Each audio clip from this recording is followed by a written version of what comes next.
एक सेठ सेठानी थे, उनके एक बेटा और बहू थे। बहू सबको भोजन करा के फिर स्वयं भोजन करती। एक पड़ोसन ऐसी भी थी जो रोज पूछती कि बहू आज क्या बनाया खाया है। बहू कहती ठंडो बासी। एक दिन उसके पति ने ऐसा सुनकर विचार किया कि आज तो पकवान बनाए जाएं, फिर देखे कि मेरी पत्नी क्या कहती है। उसने तरह तरह के पकवान बनवाए और घर के सभी लोगों ने एक साथ बैठकर भोजन किया। आज भी पड़ोसन ने पूछा तो बहू ने कहा ठंडो बासी। सेठ के लड़के ने सोचा, हो न हो कोई बात अवश्य है जिससे कि मेरी पत्नी ऐसा कहती है। उसने पत्नी से पूछा तुम रोज ठंडो बासी खाया ऐसा क्यों कहती हो, जबकि अपन सब ने एक साथ बैठकर कई तरह के पकवान खाए।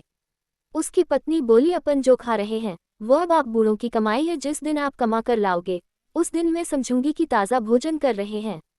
अब एक दिन लड़के ने माँ से कहा मैं एक बड़े शहर में कमाई करने जा रहा हूँ। माँ बोली बेटा अपने पास इतना धन है कि खाया नहीं खुटेगा। माँ के मना करने पर भी बेटे ने स्वयं कमाने का दृढ़ निश्चय कर लिया और जाते समय पत्नी से कहा मैं जब तक कमाकर बहुत सा धन लेकर न आऊं तुम चूल्हे की आग मत बुझने देना।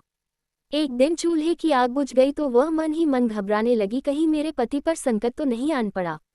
जल्दी से पड़ोस में से आग लाकर चूल्हे में रख दूं, ऐसा विचार करके पड़ोस में गई। वहां पड़ोसन चौथ माता का व्रत पूजन कर रही थी। पड़ोसन ने कहा थोड़ी देर में आकर ले जाना। बहू ने पड़ोसन से पूछा आप यह व्रत क्यों करती हैं, इससे क्या मिलता है। पड़ोसन ने कहा चौथ माता के इस व्रत को करने से अन्न लक्ष्मी मिले और अपनी मनोकामना पूरी हो। अब बहू भी चौथ माता का व्रत करने लगी। दीवार पर चौथ माता बनाए। उस दिन घी गुड़ का चूरमा बनाकर रात्रि को चंद्रमा को अर्घ्य देकर भोजन करती। ऐसा करते करते बहुत दिन हो गए। चौथ माता ने उस बहू के पति को सपना दिया कि साहूकार का बेटा तू जागे कि सोवे, तेरी पत्नी बहुत याद कर रही है, घर जाकर उसकी चिंता मिटा। तू दुकान खोलकर कंकुकेशर का पगलिया बना के बैठ जाना, आज तेरा हिसाब किताब चुकता हो जाएगा। अब तो चौथ माता ने जैसा कहा था वैसा ही हुआ। उसने घर जाने की तैयारी की और गाड़ी भर के धन दौलत लेकर चल दिया। रास्ते में एक बड़ा सा काला नाग फल फैलाए बैठ गया और कहने लगा आज तो मैं तुझे दिसूंगा, छोड़ूंगा नहीं, आज तेरी आयु पूरी हो गई है। सेठ ने लड़के से कहा आज चौथ माता ने मुझे सपना दिया तो मैं पत्नी से मिलने घर जा रहा हूँ, वहाँ मेरी पत्नी बहुत चिंता कर रही है, मैं उससे मिलकर जरूर आऊँगा, तब तुम मुझे दस लेना। नाग ने कहा तुम शपथपूर्वक कहकर जाओ तो मैं तुम्हें जाने दूंगा, परंतु लौटकर नहीं आए तो तुम्हारे घर आकर मैं तुम्हें दस लूंगा। इस प्रकार सर्प को वचन देकर वह अपने घर पहुंचा। वहां सभी से हंसी खुशी से मिला और भोजन करने उदास होकर बैठ गया। उसकी पत्नी ने उदास होने का कारण पूछा तो पति ने काले नाग वाली बात बताते हुए कहा यदि मैं उसके पास नहीं जाऊंगा तो वह घर आकर ही मुझे दस लेगा। पत्नी बहुत चतुर थी, उसने कहा कि आप घबराओ नहीं, लेट जाओ, मैं एक उपाय करती हूँ। पत्नी ने कमरे की 7 पीढ़ी सिराव धोई। पहली पीढ़ी पर रेत, दूसरी पर इत्र, तीसरी पर गुलाल फूल, चौथी पर कंकुकेशर, पांचवी पर लड्डू पेड़ा, छठी पर गादी गलीचा और 7वीं पीढ़ी पर दूध का कटोरा भरकर रख दिए। इस प्रकार वह 7 ही पीढ़ी सजाकर बैठ गई। आधी रात होते ही नाग आकर पीढ़ी चढ़ने लगा। पहली पीढ़ी पर रेत में लौट गया और कहने लगा कि सेठ की बहू ने आराम तो बहुत दिया, पर वचनों से बंद कर आया हूँ, सो दसूंगा अवश्य ही। इसी प्रकार 7 पीढ़ियों पर नाग आराम करता हुआ और कहता हुआ कि दसूंगा जरूर कमरे में जाने ही वाला था कि चौथ माता ने विचार किया कि मैं इसे नहीं बचाऊंगी तो संसार में धर्म कर्म और व्रत पूजन को कौन मानेगा। अब तो गणेश जी, चंद्रमा जी और चौथ माता ने उसे बचाने का विचार किया। चंद्रमा जी ने उजाला किया, चौथ माता ढाल बनी और गणेश जी ने तलवार लेकर नाग को मार दिया और ढाल से ढांक दिया। अब बहू भी थकी हारी सो गई।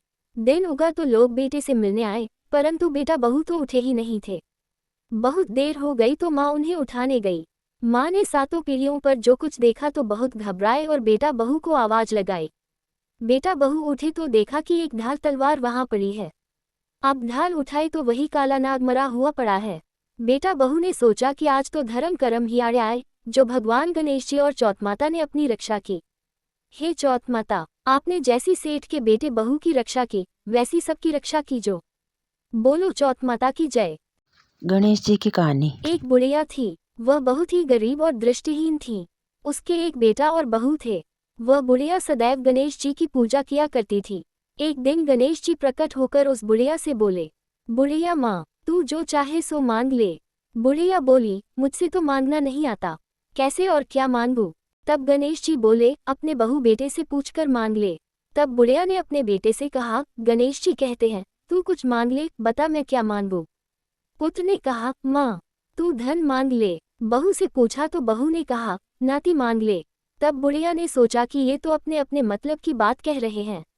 अतः उस बुढ़िया ने पड़ोसिनों से पूछा तो उन्होंने कहा, बुढ़िया तू तो थोड़े दिन जिएगी, क्यों तू धन मांगे और क्यों नाती मांगे। तू तो अपनी आंखों की रोशनी मांग ले, जिससे तेरी जिंदगी आराम से कट जाए।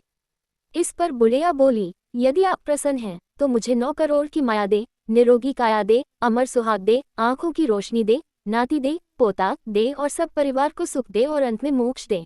ये सुनकर तब गणेश जी बोले, बुढ़िया माँ तुमने तो हमें ठग लिया, फिर भी जो तूने मांगा है वचन के अनुसार सब तुझे मिलेगा। और यह कहकर गणेश जी अंतर्धान हो गए। उधर बुढ़िया माँ ने जो कुछ मांगा वह सब कुछ मिल गया। हे गणेश जी महाराज, जैसे तुमने उस बुढ़िया माँ को सब कुछ दिया वैसे ही सबको देना।